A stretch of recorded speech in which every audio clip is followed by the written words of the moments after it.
Simon Knight est né en 1973. Résident de Redfern, il est décrit comme une personne très généreuse, amicale, travailleur, avec beaucoup d'humour, ayant toujours le sourire.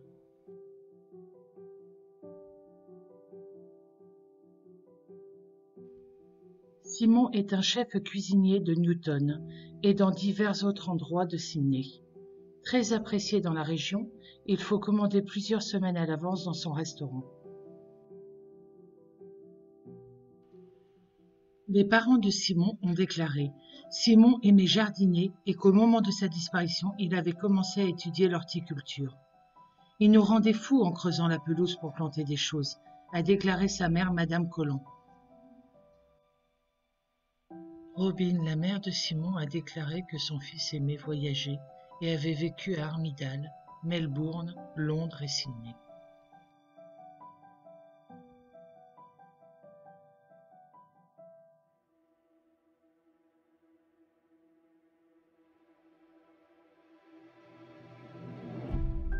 Quelques jours avant sa disparition, Simon est arrivé chez ses parents incroyablement bouleversé, parce que quelque chose ne s'était pas tout à fait passé comme prévu, pendant les cours d'horticulture ce jour-là, a déclaré son père. 3 jours après, il disparaissait. Que s'est-il passé pendant son cours pour le bouleverser à ce point? Le 20 juillet 2005, Simon réserve une chambre au City Crown Motel à Crown Surrey Hills.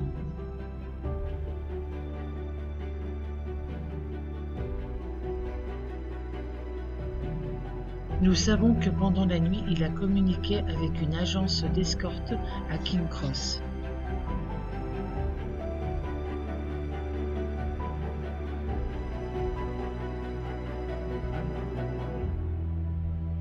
Les appels téléphoniques que nous avons eus ensemble les jours précédents suggéraient qu'il était heureux, a déclaré sa mère.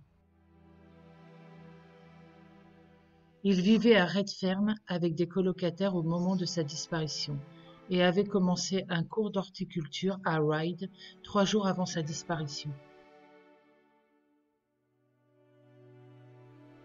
Le 21 juillet, Simon est parti de l'hôtel sur son vélo argenté, Gary Fisher, avant de disparaître sans laisser de traces.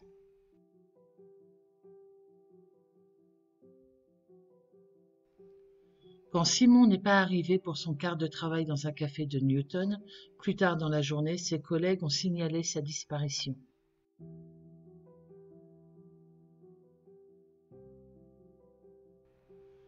Nous avons contacté son frère à Melbourne, ses parents, son colocataire et l'agence d'escorte, mais personne n'a pu nous donner beaucoup d'informations.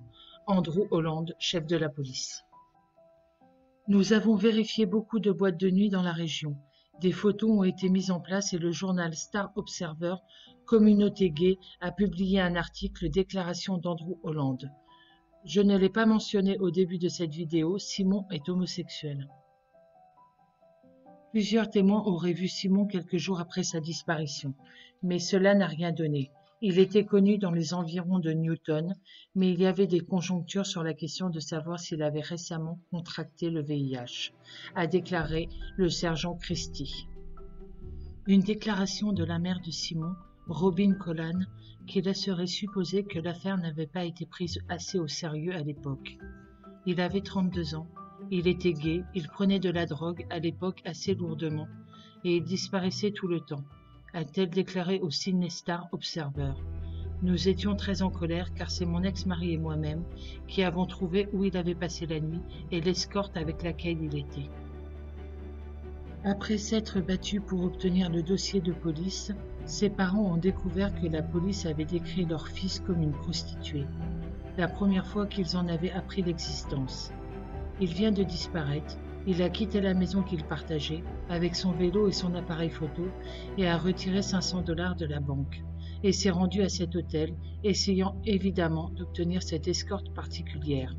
Mais il y avait des histoires contradictoires sur l'escorte et son ami, ont déclaré les parents de Simon. Le père de Simon pouvait à peine retenir ses larmes alors qu'il suppliait les gens de se présenter pour obtenir des informations. Que s'est-il passé le matin du 21 juillet, à la sortie de cet hôtel? A-t-il voulu disparaître, refaire sa vie? Une mauvaise rencontre? Aucune piste n'a pu être déterminée. Il n'y a aucune activité sur ses comptes bancaires. Il a pratiquement disparu de la surface de la Terre, a déclaré Hollande.